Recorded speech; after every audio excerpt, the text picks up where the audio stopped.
All right, we are on. So let me start. Yeah. Um, all right. So good afternoon and welcome to the IIMA Public Policy Alumni Special Interest Group webinar series. As we've shared earlier, the IIMA Public Policy ASIG is a group of alumni and faculty of the institute with expertise and interest in the fields of public policy and development. It aims to foster collaboration among the IIMA community, the faculty, students, and alumni, and the wider world of public policy practitioners to contribute to India's inclusive development agenda. The webinar series itself aims to bring the thoughts, views, and expertise of renowned experts to the IIMA community. The webinars are structured as a dialogue between two eminent speakers, the invited guest, and IIMA faculty. Today's topic is long-term impact on employment post-COVID-19.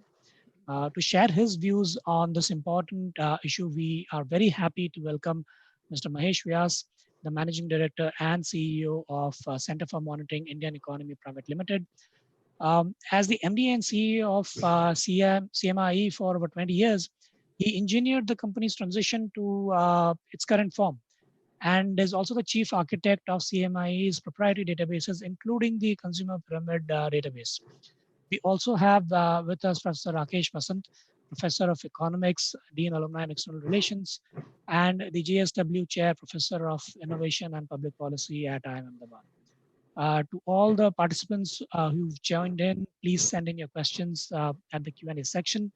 Professor Basant will pick up a few from it and address it to Mr. Vyas. Now I hand over the platform to Professor Basant to take over the proceedings. Professor Basant. Thank you very much, Anurag, and a very warm welcome, Mahesh, to you to this forum. We have been having very interesting discussions on this forum, so I look forward to having one with you, and I'm sure all the participants would enjoy the deliberations. So today we are going to talk about employment, and we are talking about employment at a point in time where we know that a very significant contraction in jobs happened during the lockdown because of COVID-19, and the bulk of the burden of this job loss was felt by the informal workers, particularly migrants.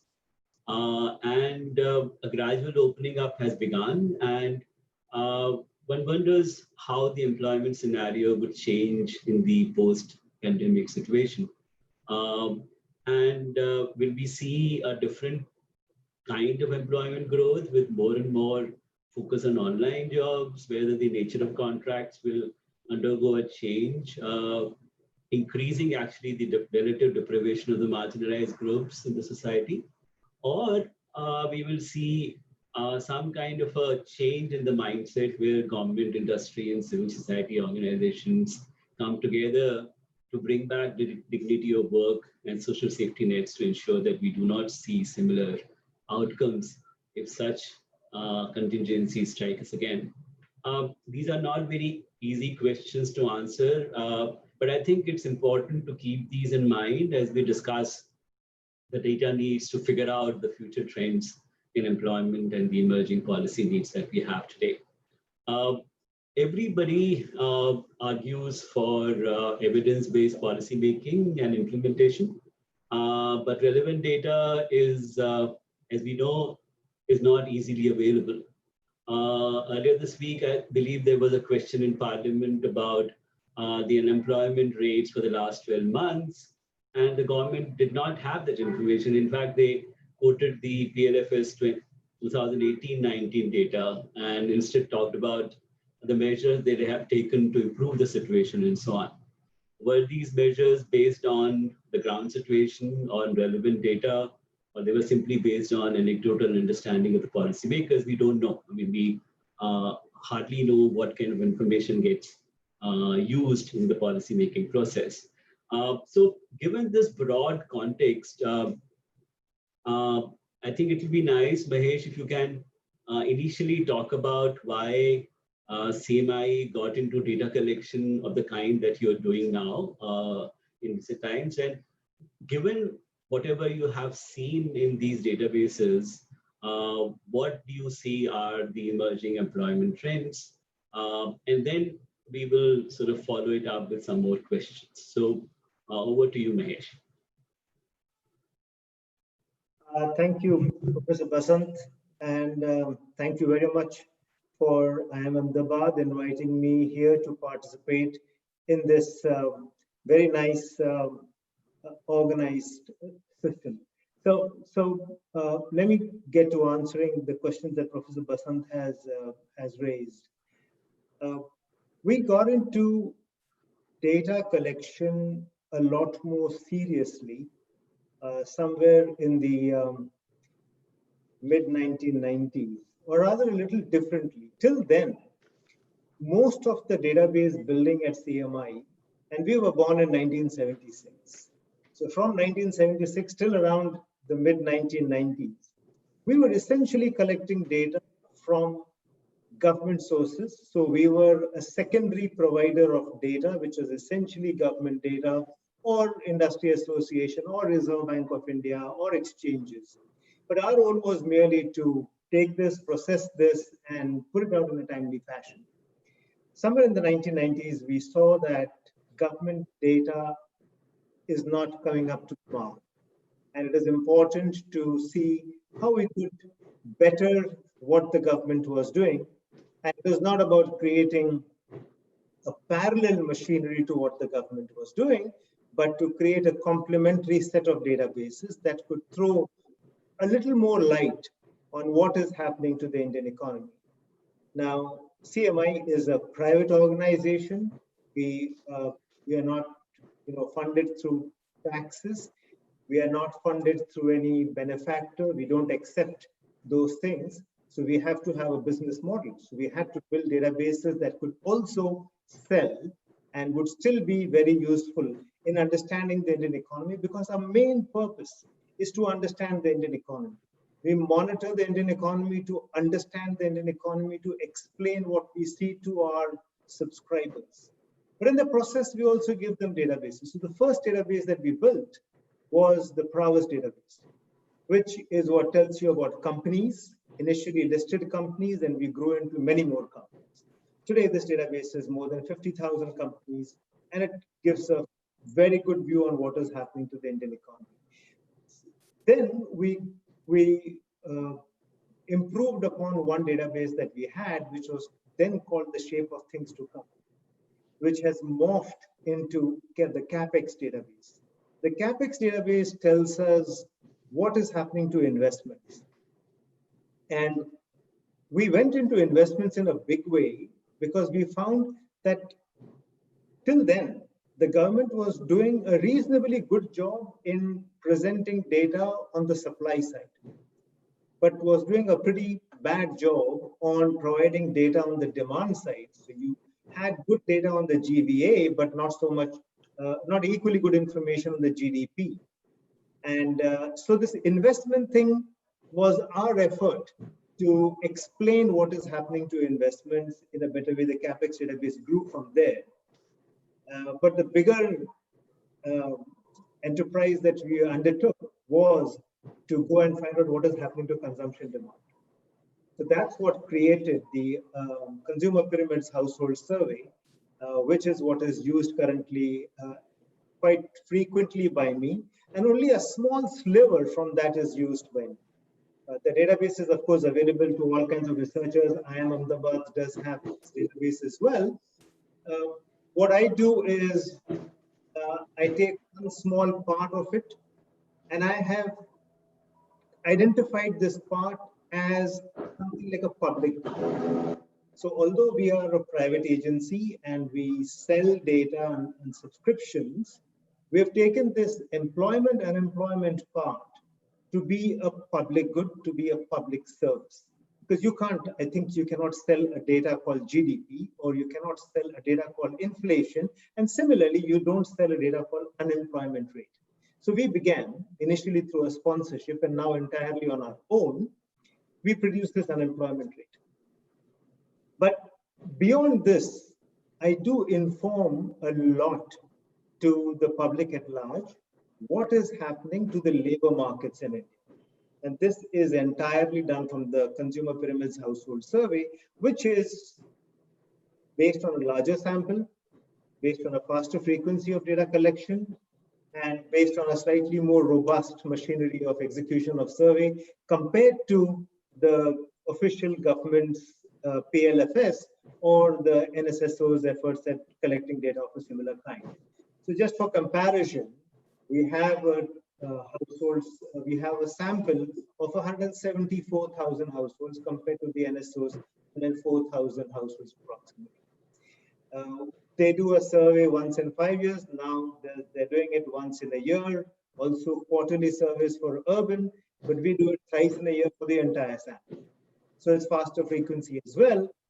They are trying to do CAPI. We have been doing mobile-based data collection ever since 2014. So it's good we are able to produce this information, and I hope the government does use this information, does get itself informed, and I hope this gets into policy making and decision making as well. What I have seen, if I can take a little time on this one, is that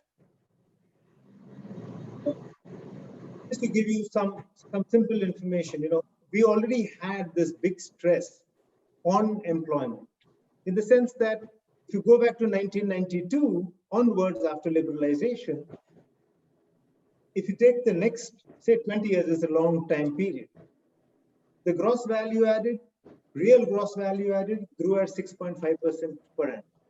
That's the broad long-term average. So this is not noisy at all.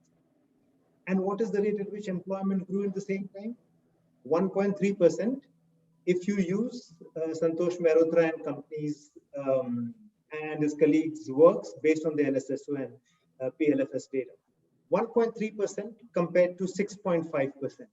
Now, what happened in the latter part of this period is while the Indian economy kind of slowed down from 6.5% to around 5% or 5.5%, employment actually shrunk. And this is what happened in the 2011-12 to 2017-18 years. So in these years, you had the economy 2011-12 to 17-18, you had the economy growing at about 6.9% per annum, but you had employment actually shrinking.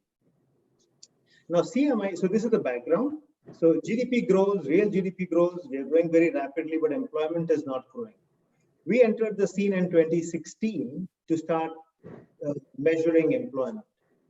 We have seen that employment has not grown. It has actually shrunk since 2016, marginally, but still it has shrunk. And this is a bit stressful, that although the economy is growing and continues to grow quite rapidly, we are not seeing the growth in employment. We have also seen this in the GVA of companies. So the gross value added, the real gross value added of listed companies grew by around 8.7% between 1993, 94 and 2011-12, same period. But wages did not grow because companies were shrinking their labor force because they had an overhang of labor.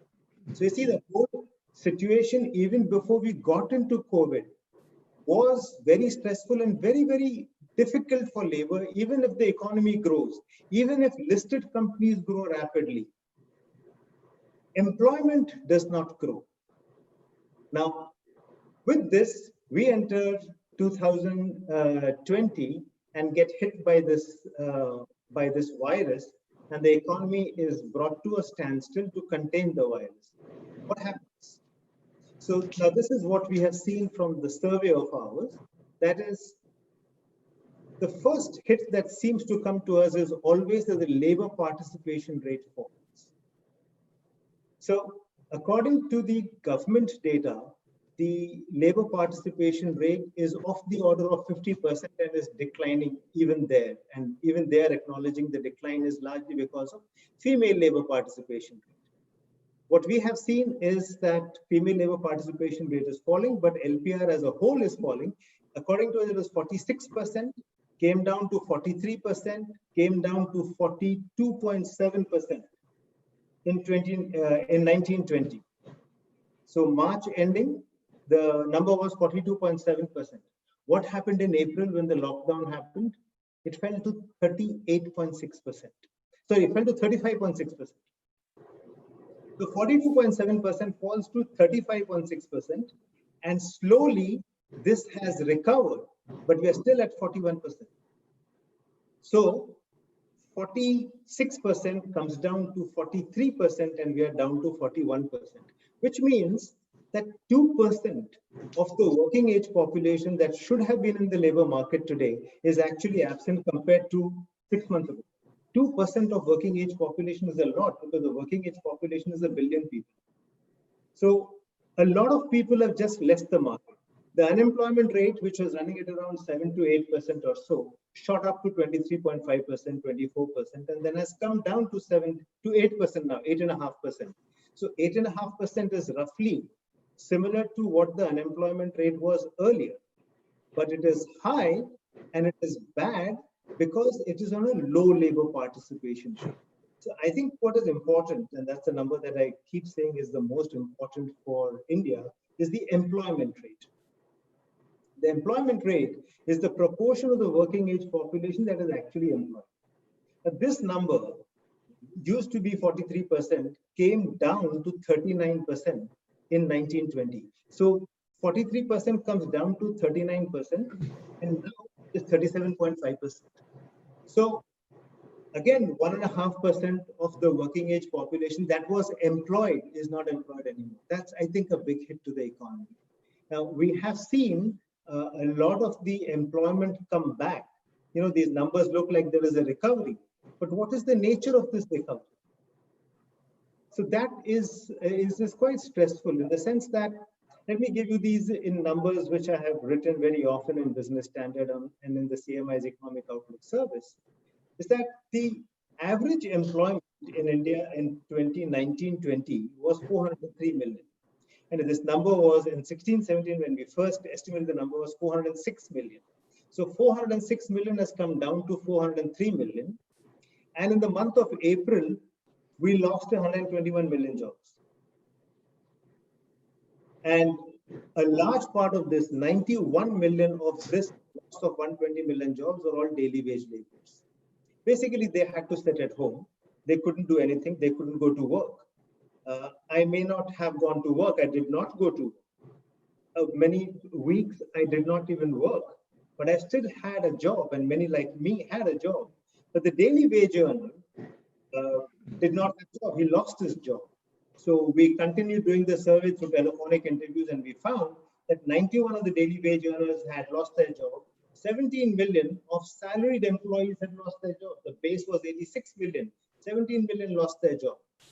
Many business people shut shop and said, we have no work now. And around 18 million lost their jobs over there. Farmers increased. So we had some 4 million increase in farmers. This means that people who had their jobs as salaried employees or as something, some other form went into farming. That's disguised unemployment.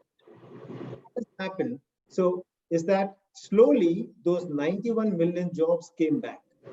Those daily wage earners got their job back as the economy opened up a little bit. More people went to farming. So today, in the sense at the end of August, we have a net loss of 11 million jobs. But look at the breakup. There's an addition of 14 million jobs in farmers, and there is a 21 million job lost in salaried employees. So salaried employees are losing their jobs, and disguised unemployment in farmers is increasing, which is leading to a misleading number called an 11 million loss in jobs. I think the loss in jobs is a lot more. So there is still daily wage earners, all of them have not got their jobs back. There are still 11 million jobs lost over there. There's an increase in small shops, and 7 million jobs have come up. You know, but if I look at this in a different way, which is compare the entire wave to the previous wave, I can see that the loss in salaried jobs is mostly in professional jobs and in industrial workers.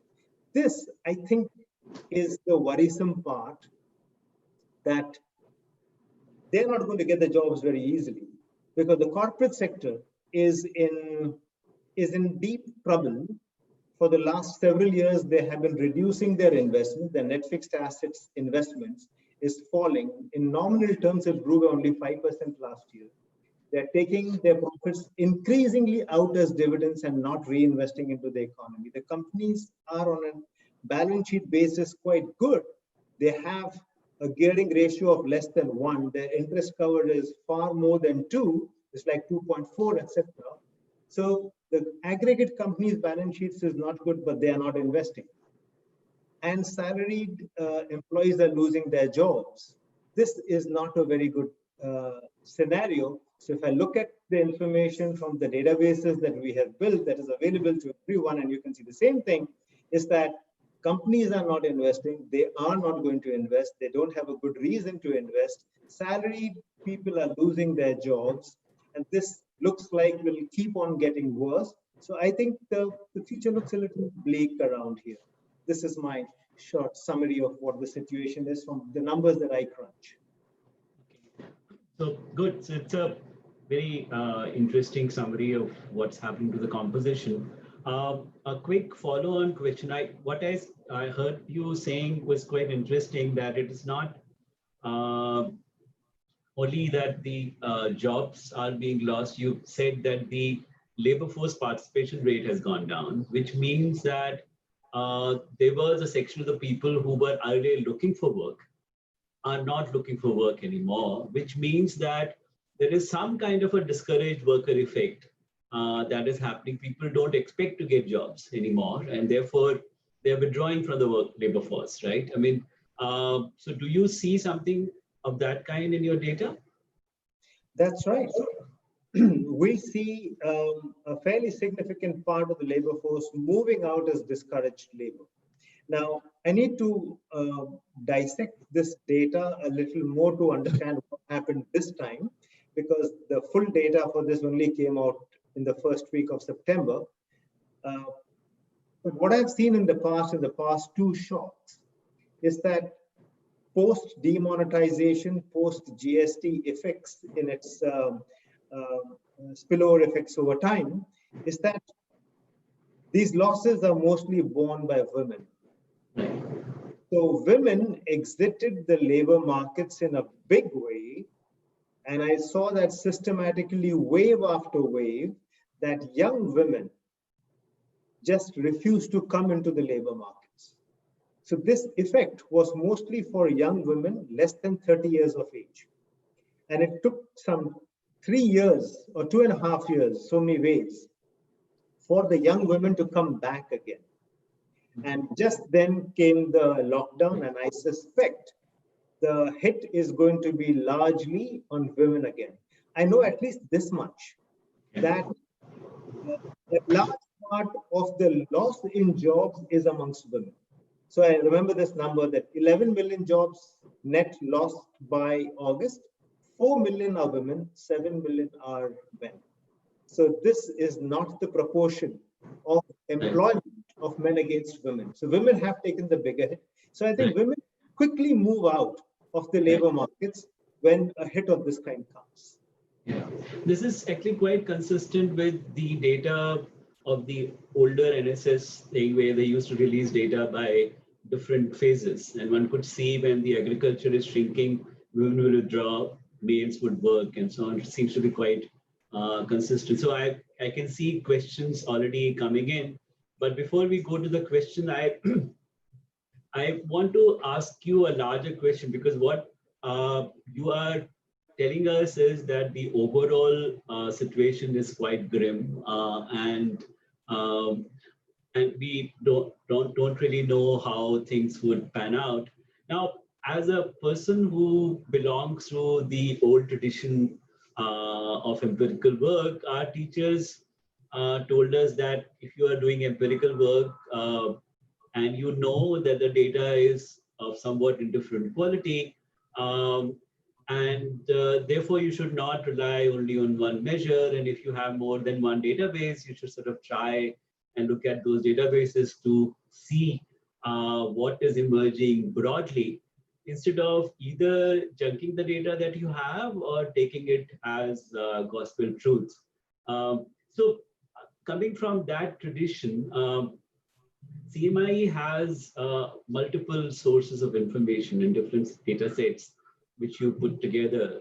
And you already alluded to some parts of it, saying that what's happening to investments and despite the situation the companies are in, what kind of prognosis do you have with respect to the patterns and trends in the Indian economy in recent period? What trends have been dominant? If you sort of put together data on employment and investments and the whole lot of things that CMI as a whole looks at.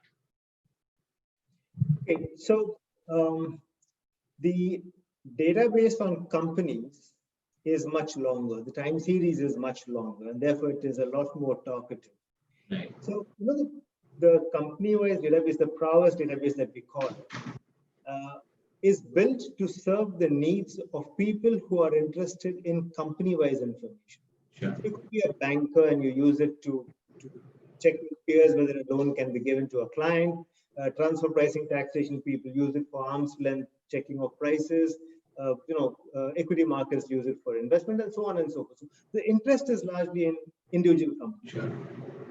For me, as a monitor of the Indian economy, the aggregate numbers make sense. Sure. And we aggregate all the companies' information to see what the companies as a whole tell us.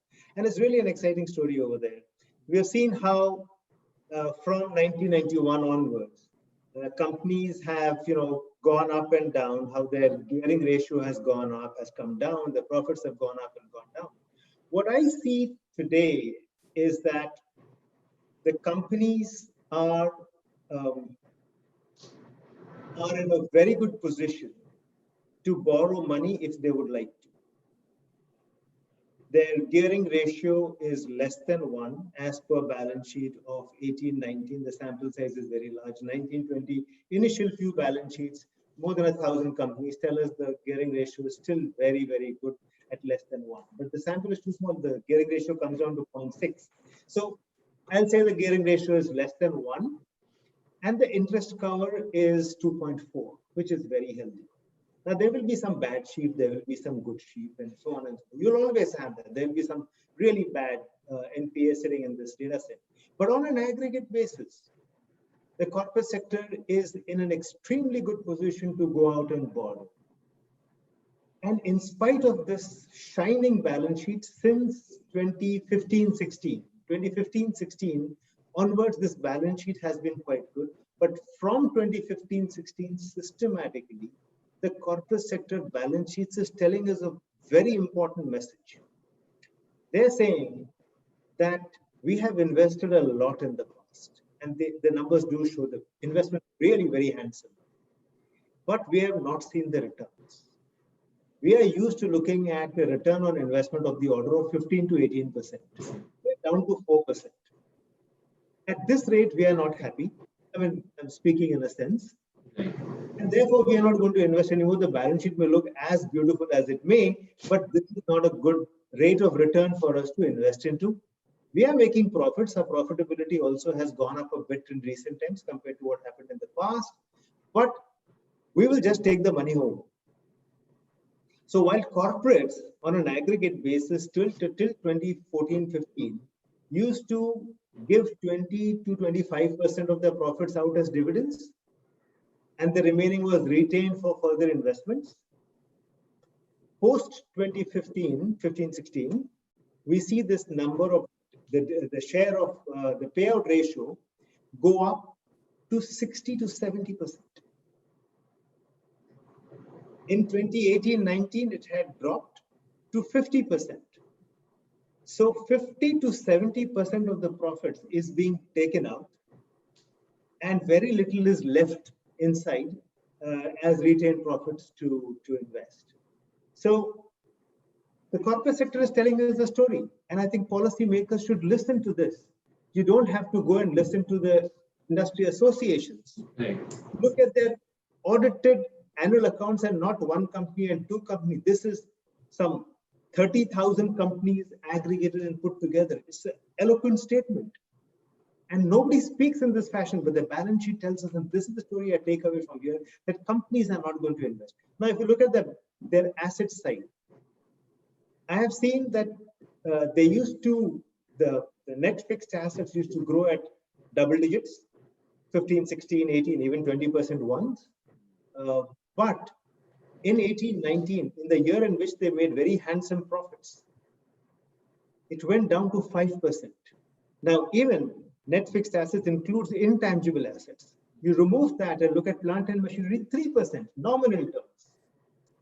You know, this is an eloquent statement, I'll repeat again, that I'm not going to invest, I'm not going to borrow, I'm going to make profits and take them home. I'm going to leave very little on the table. So this is the corporate sector telling us that we don't have confidence in this market growing enough. Now, if you see that and combine this with the stress that I'm seeing in the employment side, I mean, we need to waken up to this, that the employment problem is not going to get solved because corporate sector is seeing that if today, if I was a corporate honcho, I would say that if the salaried guys are losing their jobs, if the engineers and software engineers and accountants and others are losing their jobs, who will buy my two-wheelers tomorrow? Who will buy my cars and refrigerators tomorrow? So I think policymakers need to see this, take cognizance of this, and figure out what they need to do with this. I can only present the data. So now there's a third database, which is the CapEx database. Now, in 2007-8, before the Lehman crisis, we had new investment proposals coming in of the order of 25 trillion rupees in a year. 25 lakh crore of new investment proposals coming. Many of them get fructified, many of them die. But there was this animal spirit of saying that I want to invest. This number went down to 10 trillion rupees in 2013-14, just before the Modi elections. So you see, this is a barometer of saying how much do investors care about what's going on. Now, Mr. Modi got elected, the scenario became very positive, and this number, which was 25, that came down to 10, went up to 15 again in 2015-16. But after 15-16, I mean, the combination of demonetization and GST apparently took a toll, is down to less than 12 trillion. So these are all telling me the same story, that the corporate sector is not interested in investing. And we have 35 million unemployed people in the country. So that's a lot. And we have an extremely low labor force participation rate. I think we have to fix it. It looks like the problem is in demand. Why else will the corporate sector not invest? They're not seeing returns on their investments. It's all a different problem. This is what I am seeing from the various data sources that I'm reading. So you are adding a very interesting nuance to the triple balance sheet problem which Arvind keeps talking about. I mean, you're basically saying that there's, on the corporate side, there is no balance sheet problem, right? So that idea that you have corporate assets stressed and you have banks stressed and so on, it's that argument will have to be revisited in some sense, right? That's right. That's right. At least one of those has to be revisited, which is that the corporate sector's balance sheet, A, is not stressed, B, and this is important, was never stressed. I even go back to the 16-17 year in which Arvind wrote that in the economic survey or his research on that. I will tell him that no, the corporate sector balance sheet was never stressed even then. Now, if you slice it and take a component out, then of course they were stressed. So I will take only those stressed ones, and CLSA did some very good work, but they took only those companies which are stressed and called them the stressed companies. But it's not the statement of the corporate sector as a whole.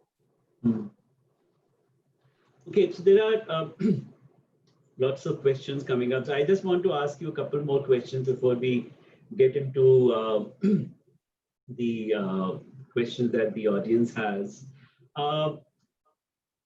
The issue with data, the current situation is that course, government is in some sense withdrawing from collecting data, and of course, timely data is not easily available.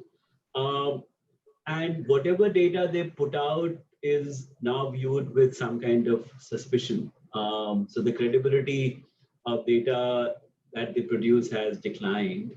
And companies like yours have stepped up to provide data that is required to do effective policy making. But you might also, face issues of credibility. How do you think this credibility issue can be taken care of, both on the, of course, you may not want to say much on the government side, but on your side, what is it that might enhance the credibility of whatever estimates you come up with? There are many things in this. So, yes, I agree. We don't have to get into government issues. But I think what is important is to see the Indian Statistical Services efforts and the NSSO's efforts, which I respect a lot, and see whether our numbers match up to their numbers or not. And when there are variations from it, I think I owe an explanation to the world as to why there are differences. Sure. I have often written, when the PLFS data finally came out, I compared the unemployment rate over there with the LPR, with the unemployment rate that we have, the LPR, the female labor force participation rate. So we did make comparisons. And there are definitional differences between them and us. Right. Those are not going to change the narrative, and those are not going to change the numbers dramatically. And interestingly, the PLFS numbers for 2017-18 compare with CMI almost perfectly. Mm-hmm. So when you look at the unemployment rate and you look at the current weekly status, the numbers that we have, they say 8.8%. I think it is 8.8%. I may be wrong by a decimal, and we say 8.8%. Mm-hmm. Their labor force participation rate is slightly higher than ours, but the difference is largely in female labor force participation rate. And all the difference between PLFS and CPHS is all to do with female labor force participation rate.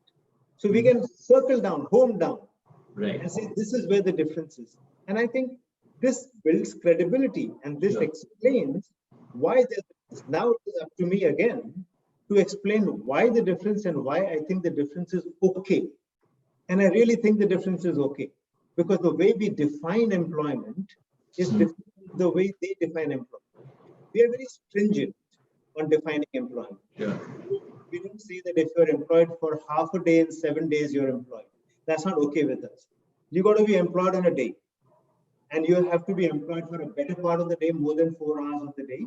Then I say you're employed. If you're not employed, then you will not be considered as employed. So they give a long leash, and this has an effect on female labor force participation. The rest are more or less the same. So this is one way. We compare our corporate sector results with, for example, the ASI data, the manufacturing portion of us with theirs. We compare our numbers with other, for example, IIP and this. So now you get value added. So we also compare the value added. We compute the real inflation adjusted value added of corporate sector to compare it to government. So these comparisons help, one. Second, besides comparing it to government standards, what is important is whether the subscribers who pay us money who continue to pay us and use it for their business decision making. Do academics, does IIM Ahmedabad continue to subscribe to us? Does it use it? And this community of academics in particular, of business schools at large, corporate sector and banks are big users. So long as they continue using, the market tells us you are valuable, you are useful, you continue working. And the comparisons hold true even if you compare daily status and employment rates? Daily status, I don't do a comparison. Okay. I do the current weekly status of theirs with our daily status, and it is comparable. Okay. So their weekly status with your daily status, because you And my collect daily on it, status, because you don't collect the weekly status the way they do anyway, right? So it's, yes, that's right.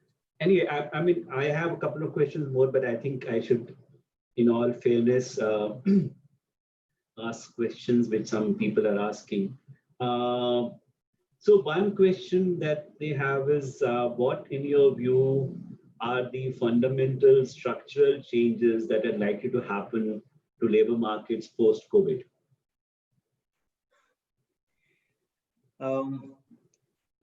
Well, the biggest structural factor that's going to play out is that the wage rates are going to crash. Mm-hmm. They're going to crash across the spectrum because there are more people seeking jobs today than there are jobs available. Whether you're in the unorganized sector, organized sector, formally employed, informally employed, whether you're a gig worker or a regular worker, whichever way you go, the requirement for your goods or services have gone down. So therefore, I would expect wage rates to go down. A. B, I see what was so far a jobless growth now looks like is going to be very low growth rates and declining jobs. So this is more damaging, and this need not be the case. But I think this is where we are headed, at least in the short to medium term. Structurally, wage rates decline. Structurally, there is a challenge which was there earlier as well, which means that the larger, better companies are moving more towards AI. Indian entrepreneurs are usually not very fond of investing into labor-intensive industries. They are mostly interested in capital-intensive industries or very low-quality jobs kind of thing, like retail boys running around. But the phase that we had, which is the golden phase, when companies like Infosys and Wipro and TCS, etc., gave that excellent opportunity for good educated, well-educated people who were given good quality jobs, and they created a career based on that. That is not coming back very easily. That, I think, is the biggest loss that we are facing. We already pointed out one interesting fact that the major loss has been with these salaried or wage regular workers, right? I mean, which again also is in some sense a structural change. So the last point that you make also is dovetails with a couple of questions which are there around the new education policy. I mean, you said that educated workforce used to get decent jobs. So the question two questions actually, but I'm just combining them, are so whatever education policy changes that are being envisaged now, do you think some of these problems that you talked about would get changed because we will have a different kind of workforce? I don't see any big change happening because of the education policy. It's not even a policy as yet. It is a statement of sorts. Right. It is a kind of more like a guidance note as to what we would like to do. But education is also something that the states are involved in, and every state will have a different view towards this. And I think what is missing in this entire story is dovetailing the requirements of industry and jobs with our formal education process. So it looks like we can make good engineers and MBAs and doctors and so on and so forth, which are a small sliver, which serve the labor markets in India to a good extent and quite well, and also serve the global labor markets quite well. But we are not able to have an education system, and I'm not talking of policy, we don't have an education system that meets the rest of the demand well enough. So that is missing, and I don't think the NEP addresses that problem. So there are a couple of questions about what the government should do in terms of improving the labor market situation? So they're saying that the women employment clearly faced a big setback, and you are suggesting a bleak kind of a future for employment growth. What kind of policy reforms should government focus on, and whether stimulus measures would work? Okay, I think there is no solution other than a stimulus measure, and I don't think there is any economist who would disagree with that very easily. What else will work? So I do not know what else can work if it is not a stimulus program. If the government does not spend, the economy will not come up. If the economy does not come up, then the taxes will go down, the deficit gets worse, and you just keep going down the tube. So that seems to be fairly simple, even simplistic, but still it is fairly simple to see this. So if you don't spend, you only make it worse. If you spend, you have an outside chance that things can improve. So I think a stimulus is the obvious answer, but it doesn't seem to be happening. That's the joke in the back. So one question which sort of wants you to clarify the argument that you put forward is that the corporates are not investing because of low return on investment, or they have very large underutilized capacities? Well, the investments, sorry. So they may be earning reasonable profits, they're saying, but investments can only happen if they have fully utilized capacities. Correct. So I'm looking at return. Yeah. So I'm looking at return on investment. So their profitability, which is their margins on sales, can still be high. Can even go up, go down. They're quite high in some cases, but they have made large investments which are not utilized. It's very low today. That is the problem, and therefore the returns are low. The returns on those investments are low because capacity utilization is low. So essentially, that also requires a stimulus of some kind to put that out. There's a very large, broad kind of question, a very interesting one. Just for the sake of your hearing what you think, I think it comes from the initial point that I made, was that given the condition that we are in, and the society and the economy that we are now is neither sustainable nor socially stable. And so what do you think needs to be done for stimulus? We have already talked about, to propel the economy towards a more sustainable and socially stable economy. That's really a big one. Right. But I think it's a very important one. Right. And it is very important. So why? Let's come back to the area in which I work. Why is female labor force participation rate falling down? I think the principal reason for that is jobs are not available in the close vicinity of where we live. So you need to travel. And the distances are growing bigger.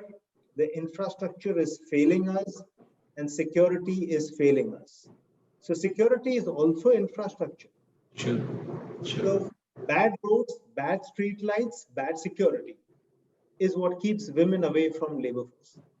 So I don't think they find it worth it to really go out and risk themselves, and their families would not like to risk themselves. Now, this is an unstable social structure, which does not make it safe enough for a woman to go out to work kind of far away.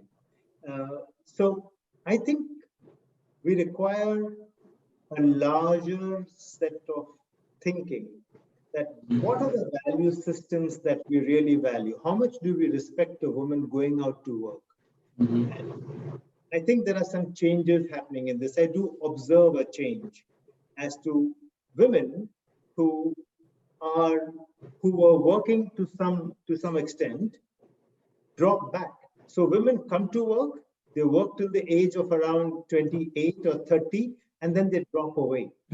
And that is stressful. That means that they are not able to actually continue working in the environment in which they are. This is not about maternity leave. This is a lot more than that. This is about security. This is about the mindset, about making an enabling environment for women to work. If we don't do that, I think we will fail in a big way. This is not only about creating infrastructure. This is about also creating mindsets. So I think there isn't enough of a narrative in the recent past which tells women that we are happy that you go out and work. So we have said we would like the girl child to be educated. That narrative is there. That narrative is there across. I mean, I see it in Maharashtra where I live, in Marathi, it's said very nicely as well, and many other places. So we would like to see the girl child to be educated. We would like to see the women to be educated, but we are not giving the narrative that we would like to see them in the workforce. I think that is missing. The narrative is moving towards there is lack of safety. So when it comes to workforce, it is about various committees that will investigate into problems that women face at work. Now, what is the narrative about problems? Sure, we need to address them, but there is also the need for us to encourage women to go out and work, to participate on a sustained basis, to build a career on that. That narrative is missing. It's missing not from government, but missing in society at large. One question is that you, at one level, you see that the corporate sector is not very keen on investing, but your stock markets are behaving in a completely different manners. What's your take on that? Well, that makes sense. When you have money, don't put them into plant and machinery, put them into stocks. Because there is, so what people are saying is that it is not safe to put money into real estate. It is not safe to put money into real plant and machinery, go and build a business, but put money into equity, put money in gold, because that's the only place that will still make money, at least the equity till the bubble bursts. But we continue to do that, to believe in there'll be another fool who will buy it from us later on. So it's the liquidity which is, and with no other options, is sort of resulting in this high rates in the market, right? The connection, Professor Basant, the connection between the real economy and the stock market seems to be broken. Okay. So the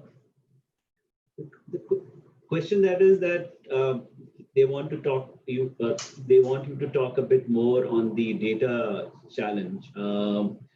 So this question says that last week a City Bank report stated that the unemployment is significantly overstated. I don't know what data they used. RBI in August said that it does not have access to reliable data due to lockdown. So how can we be very confident of the CMIE data? And a related question is that government data is incorrect and policy is based on this data. So policy doesn't result in good outcomes. Investment doesn't happen. So at one level, this person is questioning the CMIE data. At another level, he or she is saying, I don't know who this person is saying that the data that government also has is bad, and that results in bad policy making, which the outcomes are bad, and therefore the investment doesn't happen. So what does one do? So I will welcome this person to come and take a look at our data in great detail. All I can say for now is that all the data that CMI collects, all of it, is available to others. So if you are, whoever this questioning person is, if you are in the campus of IIM Ahmedabad, you have access to this data from where I calculate the unemployment rate. The methodology, the data is all available. And please tell us, where do you find what lacking for us to fix? we will be very glad to fix it. We have taken really the best efforts to make really very good information available to people at large. The government does not use this data. At least I must say, it publicly says that we do not see this data, but I think they are seeing the data. I have got questions from ministries asking me about this data, seeking my views on the data, seeking my views on the interpretation of the data. So the government does see it. The government may not acknowledge it in many ways, but the government is not blind. The government is not. The government is not saying, "I don't see anything." It sees everything. It may say something else. So I honestly believe the government is seeing the data. The government could also be using the data, but it may have some challenges in figuring out what to do with it. Right, right. So, I mean, that leads to the question which we were discussing the other day in another context. Uh,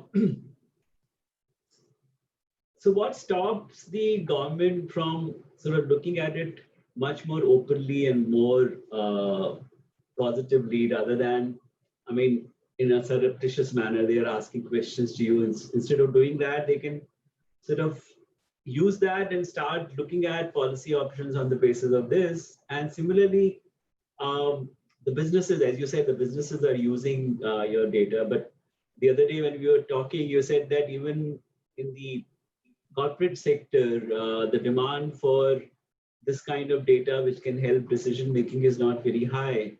Why do you think that is the case? So, when it comes to the government, why does it surreptitiously use the data, and why does it not openly use the data? I have 2 points to make over here. One is, this government, unlike most in the past that I have seen, does policy making entirely internally. It is not a democratic way of policy making, as has been known hitherto. So there is no white paper that comes out for discussion. Sure. You know, so they absorb all the information they want to absorb, then they put their heads together, I assume. I do not know, I really am assuming this, and they come out with a policy statement. Oftentimes, it is dramatic with the Prime Minister himself making a large announcement, or as dramatic as the Parliament meeting at midnight to usher in GST. So I think this method of working makes it look like they are not open to discussing with others.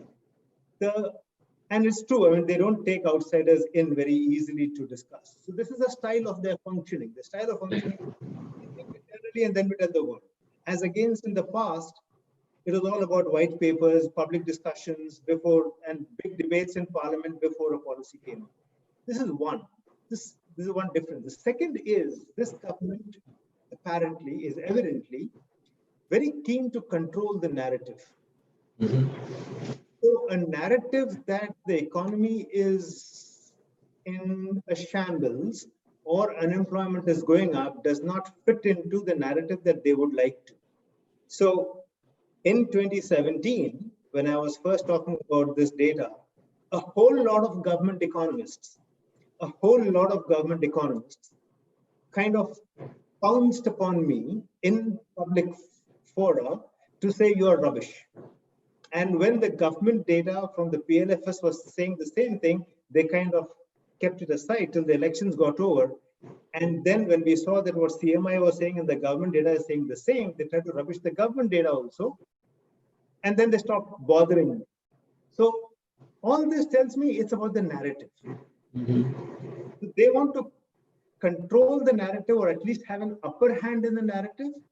They're not stopping me from saying what I'm saying, but they're saying that their narrative is a stronger narrative. So their policy making style is very inwards and not democratic, and their desire to keep the narrative in their control are the 2 reasons why the government does not behave like past governments have behaved with respect to this.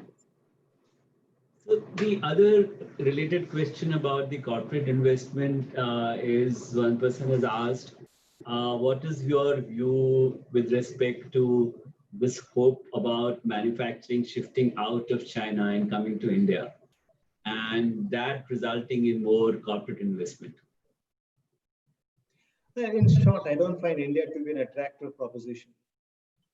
It is, it's too troublesome. There are too many cases in the recent past, in the last 10 years, and I'll not count just the last 6 years or 7 years, but in the last 10 years, start from Vodafone, we have had too many foreign investors who came into India and were extremely dejected. POSCO went back, the steel manufacturer, after spending a long time in Odisha trying to set up the steel plant over there. So whether it is POSCO or it is Vodafone or it is many others, there are so many examples over here where you will have foreigners trying to invest into India and finding it extremely difficult. So while we may, do a little song and dance and try and invite people to come and invest over here, but honestly speaking, Bangladesh beats us. Vietnam beats us. Many other Southeast Asian countries have beaten us in the past. So we need to look inward to see why did these things happen? Why even today, many foreign companies worry about some sudden tax demand. So at the one hand, we reduce tax rates, which looks very nice. At the same time, we suddenly have tax demands which are completely unreasonable. Even to the layperson, it's quite unreasonable. So I think the investment scenario in India for foreigners and for Indians is not very conducive, really speaking. So, I mean, there's another question which is partly related to that. So you sort of spoke about the regulatory uncertainty that we have still to deal with. So this person is asking, do you think that some version of Inspector Raj still operates in India? It does. And the Inspector Raj has only increased in Mr. Modi's prime ministership. So there's a lot of, into quotes, empowerment of people to stop people, for example, from traveling. Effectively, a banker or a taxman can stop me from going abroad. Effectively. So is that, into quotes, bad? So it's said that people are running away, but there are better ways of controlling that. So Inspector Raj has become much worse.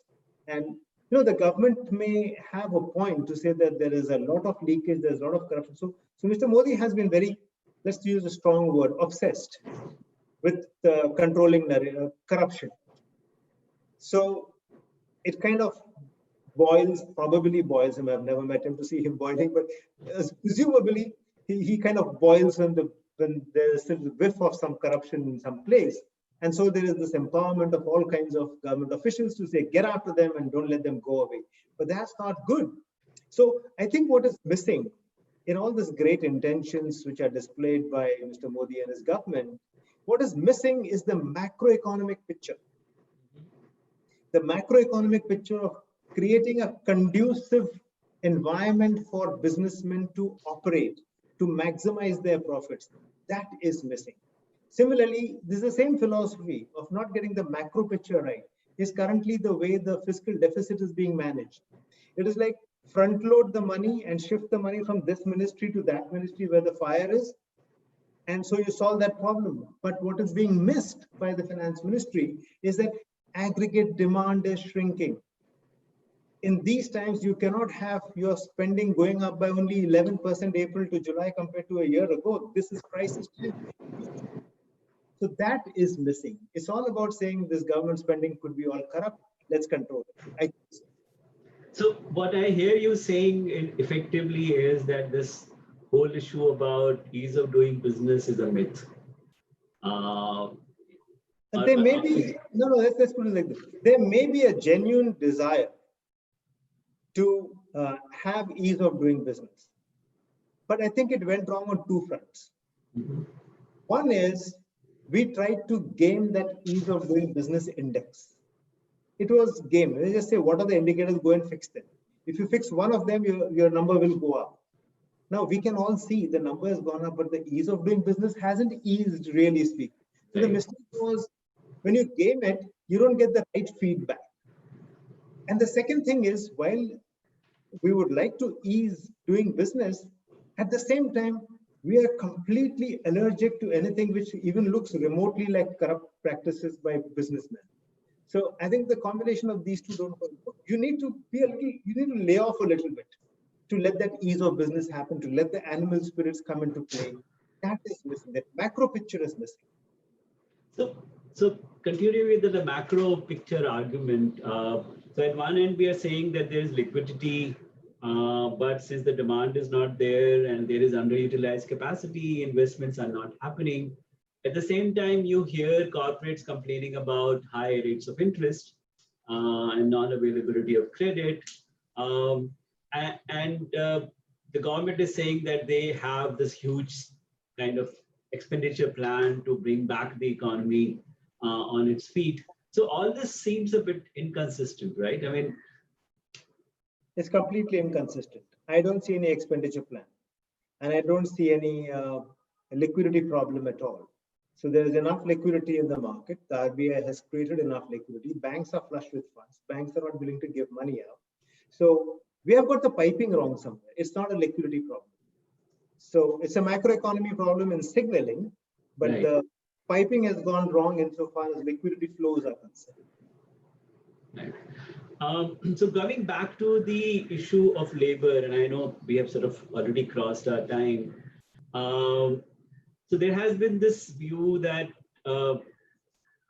the conventional measures of employment and unemployment may not be very useful or accurate during a lockdown period. And so given that argument, what kind of care one should take to interpret data on labor force, on unemployment rates, and so on? The conventional way of defining employment and unemployment is given by is a guidance given by the ILO, the International Labour Organization, and every country adopts it in various ways, and we are broadly in line with the ILO. I mean the Government of India. At CMI, I have taken a slightly different stance. So what happens is that the ILO's machinery tries to necessarily tie in employment, unemployment statistics with the requirement of national account statistics. So there is an umbilical cord over there, and they have to kind of ensure that their employment numbers do tie in, at least in some manner, with the NAS requirements. Mm-hmm. I have said I got nothing to do with NAS requirements. Right. Anyway, I don't do national account statistics. My interest is in labor. Mm-hmm. And my interest is in labor markets, everything of the labor markets. So what I do at CMI in CPHS is we say employment, unemployment status is one thing, and it is independent of the work that you do. The work is different from employment, is different from wages. So I may be employed, I may do no work, and I may get some money, I may get some income. So this could be a teacher in lack of beyond who does no work. He's employed, he gets wages. So we know many teachers who don't go to school and they still get wages. I could be employed, I could be doing no work, and I could be getting no income as well. This is what is happening currently. So I'm working for a company, I'm a steno, for example, I could be a clerk somewhere. I'm employed. My company has not sacked me. My company has even told me, no, you have not lost your job. We're just waiting for this to go. But remember, since there is no work, there's no income as well. I say, I'm understanding, it's okay. So this is, you are employed, but there is no work and there is no. So we measure employment and unemployment status independently. We independently measure time spent on work. So time spent on work for employer, this is turning to zero. So my colleague did some computations on this, and he said in 2 waves ago, in the wave 19, wave 18, we saw a very small sliver fraction, less than 1% of the people were working for 0 hours. But they were employed. That proportion in the lockdown went up to 8%.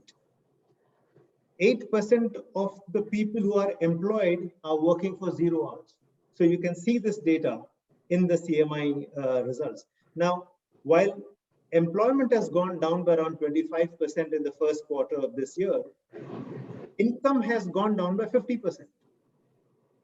So wage rates have gone down, and there are many people who are employed, probably even working, we haven't done that, but are getting no income. So the three things are unrelated, but you can relate them if you would like to in the way we capture data, which is not the way the conventional ILO capturing. Sure. So last question, I think we have overshot. There are questions, but the last one, and an interesting one too. So what this person is asking is that what is your projection of the post-COVID economic recovery pattern? Will it be V-shaped, W-shaped, or L-shaped? And will the labor markets follow this pattern? Or you see a disconnect between the two kinds of recoveries? I think there was a kind of a V-shaped recovery. There was a V-shaped recovery of the economy and of the labor markets. So what happened is wherever the economy was, wherever the labor market was in the month of March, or let us say February, and from February to March, it slipped a bit. Then in April, it collapsed. And in May, it came back again. Now that was a V formation. Many of the charts we have given on our economic outlook service show the V, whether it is railway movement of goods or it is electricity less so, but petroleum consumption, many of these fast frequency indicators, cement production, many of them are V-shaped. And so is labor force participation rate, so is employment rate, they're all V-shaped till May. Then in June and July, it kind of flattens out a bit. The growth rate goes down a bit, but it's still rising. In August, it is absolutely flat. And we start seeing this in some of the fast frequency data coming out from the infrastructure industries as well. Like for example, railways is flattening. So what I expect, what I think is going to happen now is this V-shaped recovery, which is like a very sharp fall. We came back, we're going to slide further. So there is no stability after coming back to where we have come back. Yeah. It looks like there's going to be a steady, very gradual fall. Now, this is almost like Newton's first principle. There is no force to change this trajectory. It's going to continue to slide. Sure. So we require something. So if there's a ball rolling in one direction, unless there is a force which tweaks it a bit in a different direction, and there is nothing which is going to change that slide that's coming up right now. So what you're saying is that, of course, we had a V-shaped recovery, and we might be going towards a W-shaped thing with a different tangent, right? Or a different kind of a yes. Great. Okay, so there are questions about demonetization and so on. I mean, you have addressed those in various fora. So I'm not other stuff. So thank you very much, Mahesh. I really enjoyed it, and I'm sure all the participants also did the same. So thank you for agreeing to be part of this discussion and providing very, very interesting insights. I now hand it over to Akhilesh to do the honors. Thank you, sir. Thank you, Mahesh, for a very engaging session. I think this was no holds barred, if you will, which is very useful. One of the things that always surprises me whenever I look at employment data and whenever I see the numbers closer to 400 million people working is that in a country of 1.4 billion people, we actually have 1 billion people who are not working. I understand 250 million people are still in schools and studying, etc. Still leaves about 750 million people. who are not working. That's pretty interesting and a pretty large number. Large part of them potentially women, as you highlighted so eloquently in your discussions here as to why they are not coming into the workforce, or even if they're coming in, they are leaving very quickly.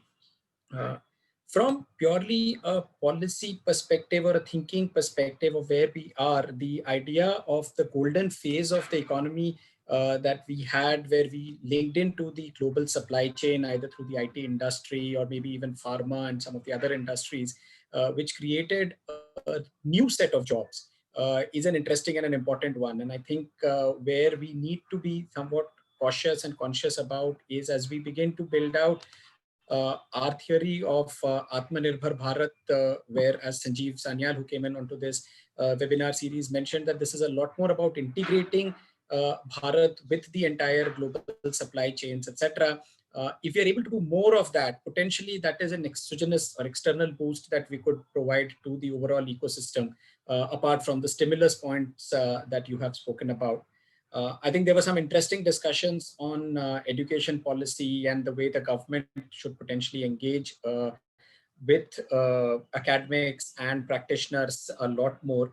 I hope this public policy group that we have here and some of the conversations that we have here reach the right set of people, influence and engage the policy in a more practical manner. I thank you again, and thank you, Professor, for agreeing to host this. Thank you to both of you. Thank you. Bye-bye. Bye.